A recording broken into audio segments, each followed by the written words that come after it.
Are you looking at your career and wondering if this is truly the path that you want to go into? And in fact, does the traditional career look more like a cage as opposed to allowing you to be free? Before I continue, make sure to like this video and subscribe to this channel for more things centered around independent consulting, contracting, and careers. And if you don't know who I am already, my name is Michael Tabirade. I help UK professionals understand the change around them in order for them to be better positioned when it comes to their careers. I'm the founder of the Mastery Group Limited and an independent consultant specializing in program management. If you feel like you've done everything when it comes to getting the qualifications, getting the experience, talking to the right people and everything else, and it's not getting you the results that you need or want, then you're not alone. There's a lot of people feeling like this.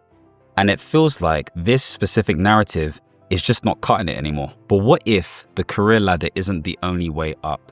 What if there were alternatives? Well, today I'm going to be talking about why the traditional career is effectively on its way out and 3 specific alternatives that you can take when it comes to this new career path or model. And of course, before I continue, if the idea of independent contracting or consultant sparks your curiosity, then I've got a contractor checklist below which you can check out for yourself and follow in order to help you with your ambitions and pursuits. Now let's look at some stats. And before I even get into that, it's important to highlight that previously I've said in other videos that we are moving into this whole space of the portfolio career, i.e. the career that you're creating.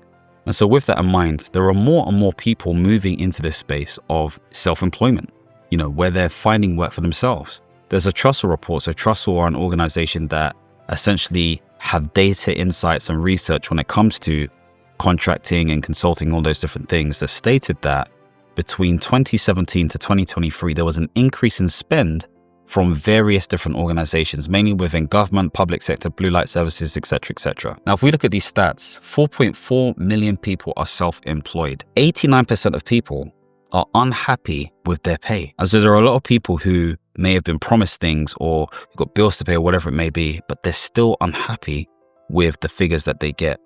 We've also got some of these other stats. So we got 25% of individuals experience conflict at work, 39% plan to leave, and there's also an increase of freelancers by 90% between 2020 to 2024. So there's a lot happening there. There's a lot of shifts happening.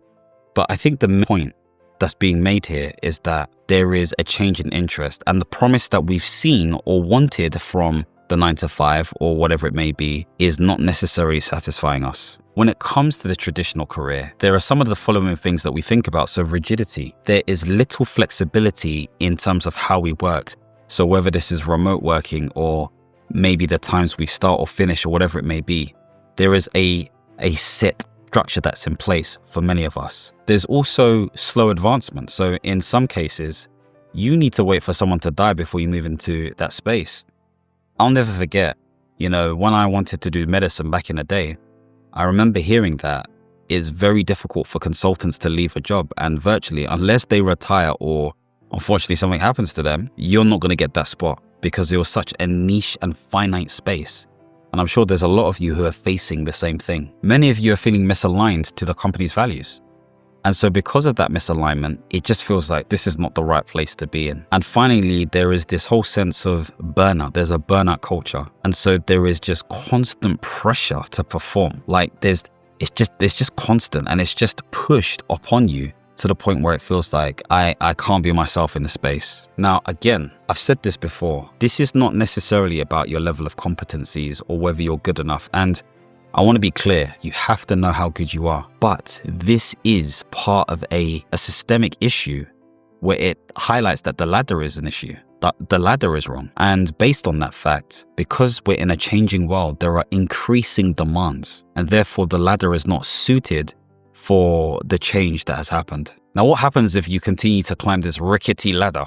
You hoping for something magical to happen? Well, there's a hidden cost to a lot of this stuff. And as I said in my previous video, stagnation. Stagnation is a thing. You may feel like you're not moving the way you need to move. And that is the worst feeling in the world.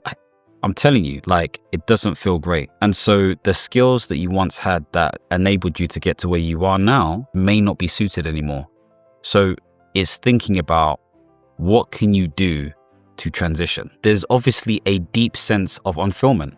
So research done by Mind and IPSE state that there are a lot of people who are feeling trapped and unfulfilled in the spaces that they're working in. And so when you have that deep sense of unfulfillment, you don't want to be in that space. Your environment feels toxic. Your environment doesn't feel conducive to what it is that you're actually trying to do. And therefore, it means that when it comes to your talent, even though you might be a talented individual, somebody who's highly sought after, it starts to dwindle away. And finally, there is this whole idea of security. We believe that a lot of these traditional 9-to-5s give us a sense of security. And notice what I said there, a sense of security. We have seen multiple different jobs and organizations get rid of thousands of individuals, just like that, whether this is overnight or over a couple of weeks, couple of months, whatever it may be. And so security is a myth. Yes, there is a better illusion of security when it comes to stuff, but nobody is safe, especially in this ever-changing, ever-increasing, demanding world. And so there's a lot to bear in mind. There is a lot to think about. You don't want to be stagnant. You don't want to be in a position where you feel unfulfilled. You don't want to compromise your well-being. And you definitely don't want to have this false sense of security.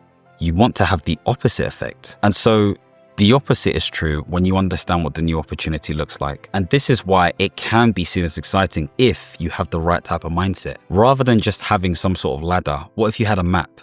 A map that has different routes that enable you to experience different journeys, but still get into the same destination. It's about making sure that rather than just being someone who passively develops or climbs a career ladder, rather than being the passenger, you are the driver in this car.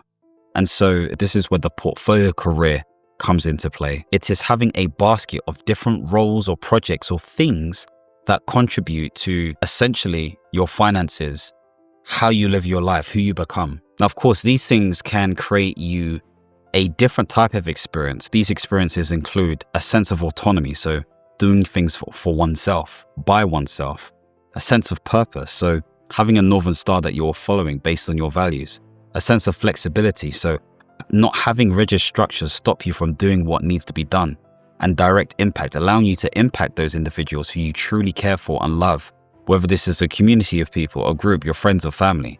So it's a different space altogether. So today, I'm going to be diving into 3 core things that I believe are super important in this moving space. And those things are contracting, content creation, and coaching. The first one is contracting. And this is essentially the ability to leverage your skills. This is where you're using specialization based on your experience or a known methodology or approach in order to help public or private sector organizations within the UK to get certain outcomes, get certain benefits, get certain deliverables. And so whether you are inside of IR35, i.e. seen as somebody who is taxed like an employee, or outside of IR35, i.e. taxed under your company, it's contracting nonetheless, okay? And so you can command rates from £450 plus every single day, depending on what you're doing. If you're more junior, then it could range between 200 to 400.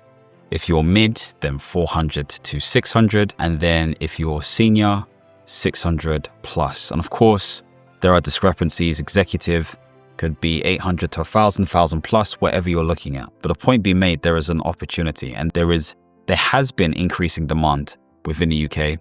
But of course, it has varied in the last couple of months based on changes within the market. Now, what are some of the things to bear in mind when it comes to contracting? Well, number one, positives include there is increased flexibility. There is the potential to make way more money, anywhere between 1.5 to 3 times more, depending on what you're doing, if it's a like-for-like role, potentially. There is the opportunity to meet loads of different types of individuals. There is the opportunity to do other things and fund some of your projects quicker, faster. All of that different stuff. Of course, there are some drawbacks as well. You have to find your own work. You could be let go quite easily. You may not be able to find a contract in weeks. And so these are some of the drawbacks. And I think one other thing is sometimes, you are treated differently to the permanent members of staff. Now, depending on who you are as a person, that may be attractive, actually, because you are more in control. And with that control, there is a constant need to find work, to make sure you understand your pipeline, you speak to the right network, you're applying for the right stuff. And so if contracting is something that you're interested in, then you can watch some of my previous videos to learn more about what you can do. I've got a whole playlist, and understand the best sort of like positioning to become a contractor. Next is becoming a content creator. And essentially, this is an individual who creates information and packages it in a way that is easily consumable in order to empower, educate, and entertain an individual. That information may be packaged in the form of video, the spoken word, written communication, pictures, etc., etc. And so you may be using platforms like YouTube, Instagram, Pinterest, TikTok, etc., etc. Now, the great thing about content creation is that you have the ability to connect with a community. You have the ability to sell digital products and, do various different things such as coaching or consulting alongside the information that you're providing. You can do memberships, subscription models, affiliate marketing, all of that kind of stuff. And so there is a scalable nature to content creation if you've systemized it and positioned it in the right way. But of course, it can be difficult for many people to start content creation because it requires first principles thinking, understanding the actual specific problem that you're solving for your audience. It's making sure that you articulate yourself in a way that your audience truly understands and not saying anything that is confusing for them. Now, there's a lot of people who want to become content creators, and it's a dream for many, but this is not an overnight success thing. This requires you to have the right level of determination, strategic thinking, resilience, and sometimes you're at the mercy of the platform's algorithm in order to make things work. Rather than having a viral mindset, maybe it makes sense to have more of a business mindset, depending on your specific needs. And finally, we have coaching or consulting. And this is you essentially helping individuals be the best version of themselves. Whether you are a sounding board, an advisor, someone who's endorsing more mentor-like capabilities, or even consulting for that matter. So really, this is coaching and or consulting. And so the Coaching Federation states that coaching is a multi-billion-dollar industry. And there is a lot of opportunity still within the UK, depending on how you position yourself. Now, whether you are helping individuals or a group of people or an organization, there is satisfaction in directly impacting the lives of those individuals. There is more of a bespoke nature potentially when it comes to coaching, or there may be a bit more of a cookie cutter approach. The point being made is it feels more fulfilling.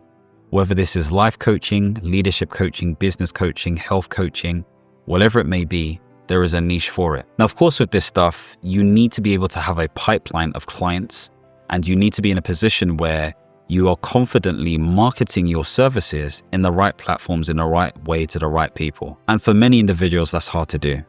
It's hard to find clients if you're using cold messaging or direct DMs, or you're using social media. And a lot of people give up because we have been attuned to the quote unquote BS of marketing. We have a BS filter, so to speak. And so it requires someone who's either authentic or unique or solves some of the specific problems, such as being faster, being better, or just being unique, being different. If those three things are satisfied, or at least one of them are satisfied well, then you're more likely going to get clientele. So there is that to bear in mind. And of course, everyone's a coach these days.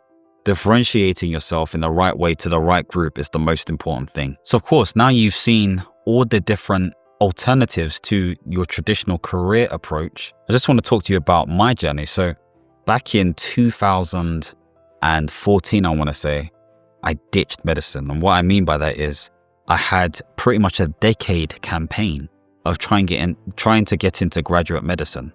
So obviously graduated from university, did medical biochemistry, studied for the GAMSAT, which is a graduate medicine program, and it just didn't really work out for me. However, that allowed me to work in the NHS, and I met some great people, and there I met this young lady who spoke about the book Rich Dad, Poor Dad. And so I read the book in like 2 or 3 days very quickly, and it got me on this journey of entrepreneurship.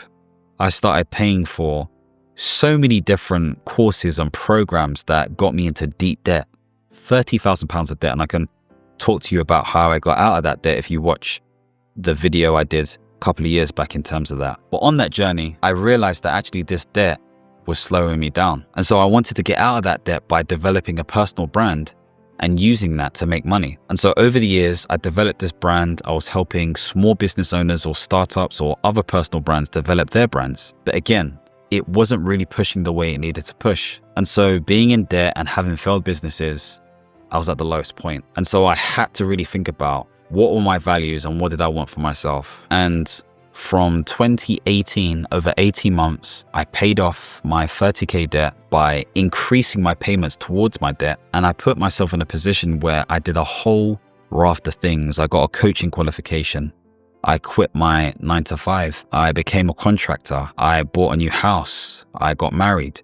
I did all these different things, all because I made the decision to take things more seriously. And actually that led to where I'm at right now, where I'm contracting and consulting and coaching. So I'm doing those magic free, helping other individuals or organizations be the best that they can be. And so I say this to say, it is not an easy path, but it definitely is a better path if you have more options and you put yourself in a position where you're starting to diversify your portfolio a bit more. Of course, I'm not a complete package, but I'm definitely on my way to making sure that those different portfolio areas are topped up even more year on year. If this video really caught your attention and sparked something in you and you're thinking, actually, one of the C's that I need to be focusing on is the contracting element, then you need to make sure that you check out this contracting checklist. This checklist goes from A to Z of what is required in order for you to become a contractor. And actually, this is what my course is actually based on. So if you're interested in any of this stuff, then make sure to check out the contracting checklist and click on the link below. It's a practical first step in making sure that you have the necessary things in place in order for you to succeed. Now, making a career change, whether that be big or small, is a big step and you don't have to figure it out alone. And so in my next video, I'm going to be talking specifically about why high performers are stuck and what they can do to become unstuck. And of course, thanks for watching. If you want to connect with me, we can connect via the following socials on the screen. If you want to see more videos centered around independent consulting, contracting, and careers, don't forget to like and subscribe and hit the notification bell. And as always, my friends, understand, reach, and expand. Peace.